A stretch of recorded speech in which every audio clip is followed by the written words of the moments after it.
पुण्यातील भिडेवाडा म्हणजे प्रेरणास्थानच, कारण इथं शिक्षणाची मुहूर्तमेढ रोवली गेली. भिडेवाड्याचं राष्ट्रीय स्मारक व्हावं यासाठी पालकमंत्री असताना चंद्रकांतदादा पाटील यांनी विशेष प्रयत्न केले. सरकारकडून निधीची तरतूद झाल्यानंतर जानेवारीच्या पहिल्या आठवड्यात राज्याचे महाधिवक्ता बिरेंद्र सराफ यांची भेट घेऊन त्यांनी सरकारच्या भूमिकेसंदर्भात माहिती दिली. उच्च न्यायालयात भूमिका प्रभावीपणे मांडण्याचीही विनंती केली.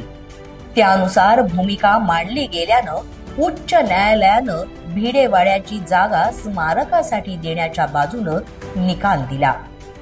आनंदाची बाब म्हणजे या स्मारकाचं मोदीजींच्या हस्ते भूमिपूजनही झालंय. लवकरच आता भिडेवाड्याचं राष्ट्रीय स्मारक होईल.